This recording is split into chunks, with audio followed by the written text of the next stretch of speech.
Artificial intelligence was originally created to assist humans, but with the move of big corporations, the AI uprising we see in sci-fi movies may happen soon. In 2023, the Writers Guild of America and Screenwriters Guild American Federation of Television and Radio Artists, also known as SAG-AFTRA, went on a nationwide strike to push back the use of AI in the industry. But since AI is designed to make life easier for humans, why is it receiving so much backlash? Also, what's the way forward for people in the industry with the rapid rise of AI? Artificial intelligence has been around for a very long time, as far back as 1950, but it didn't become sophisticated enough to replace humans until around 2020, and that's when people began to have issues. The original promise with AI was that we would use it to our advantage and make our work easier. But all of a sudden, producers started to reach out to actors with a deal to sell their image and likenesses so they could replicate it with AI. If you don't understand, let's make it easier. The actors would give producers permission to create AI characters that look and sound exactly like them. Those characters would be used to create movies, cartoons, and whatever, whether the actor was aware or not.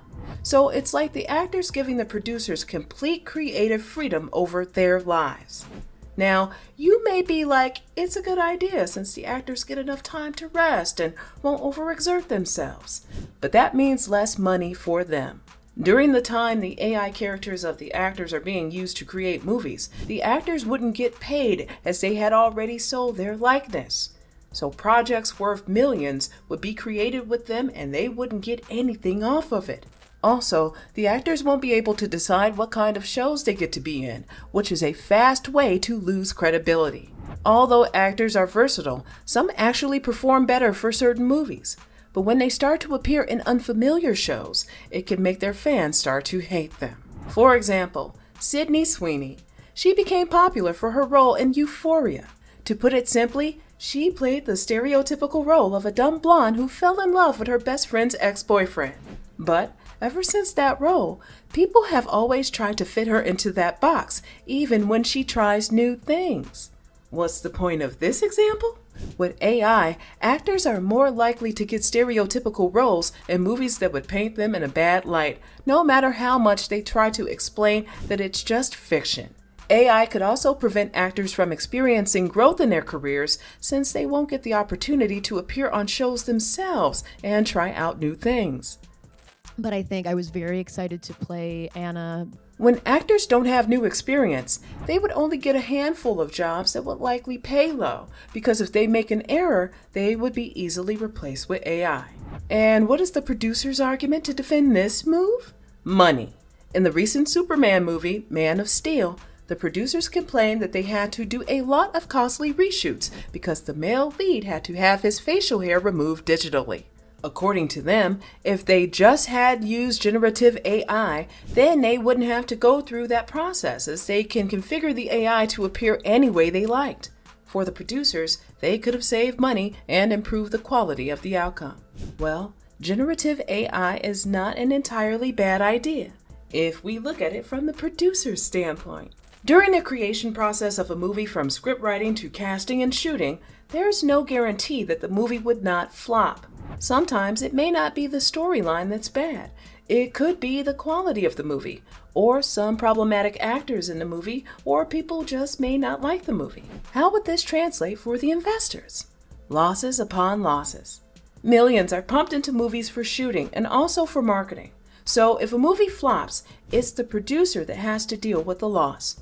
Even if the producer may not have to pay the investors back, what new investor would want to work with a producer that has lost money before? Whether we want to accept it or not, the entertainment industry is where it is because it has been treated as a business and not an outlet for people to share their talent. If it were a place for only talented people, many actors would not be underrated or only appearing as side characters. If producers implement generative AI more into the industry, it can help make them money. First, they wouldn't have to spend so much money to employ actors, which means they won't need a budget to cater to top actors on set, aside from the payment they receive. Also, it means they won't need to work with expensive gear to bring their movies to life, as all they have to do is export the final result of their experiment in a high format and get it ready to be viewed in cinemas and on streaming platforms. With generative AI, producers can develop fresh storylines because, let's face it, most movies these days are repetitive and just remakes of classics.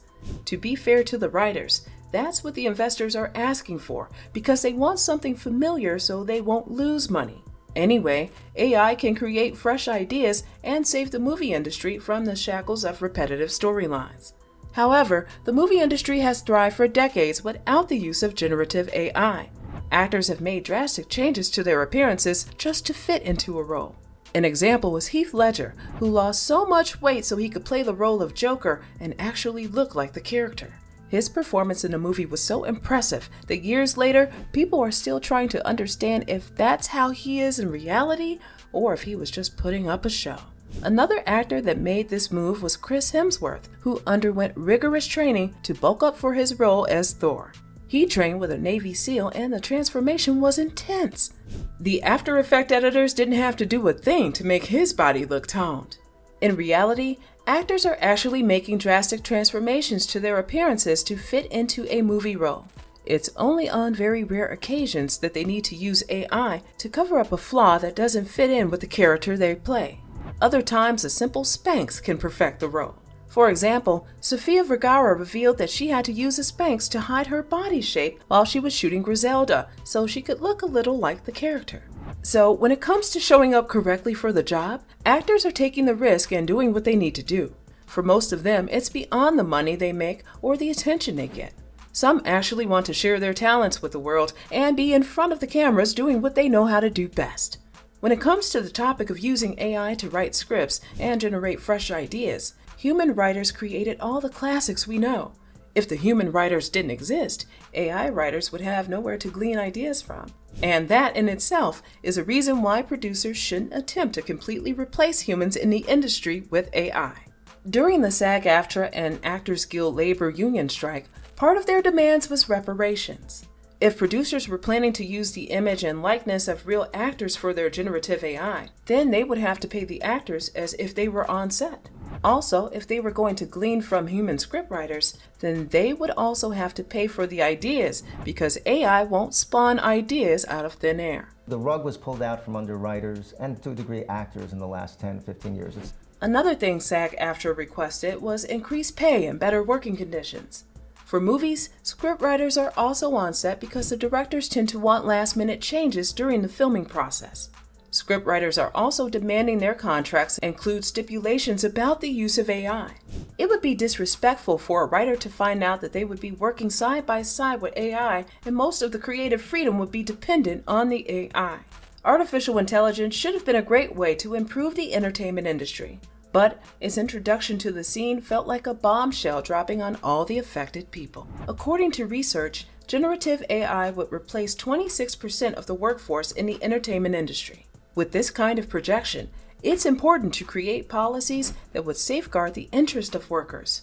It's important to create rules that would prevent or at least reduce the level of job displacements due to AI.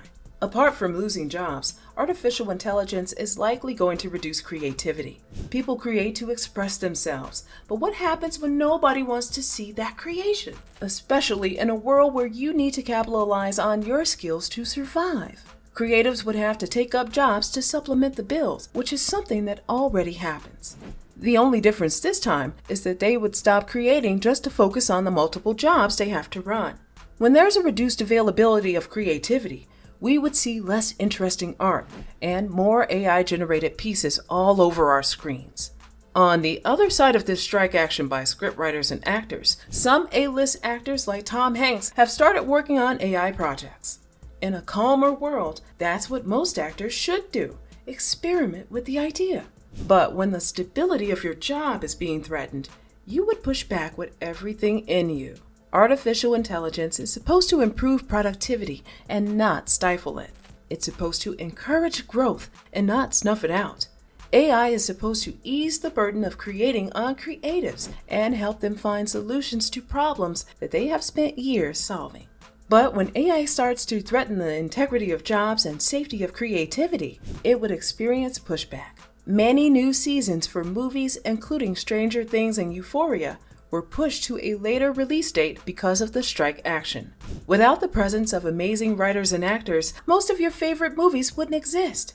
AI should be used as an assistant and also create new jobs for people, not replace the old ones.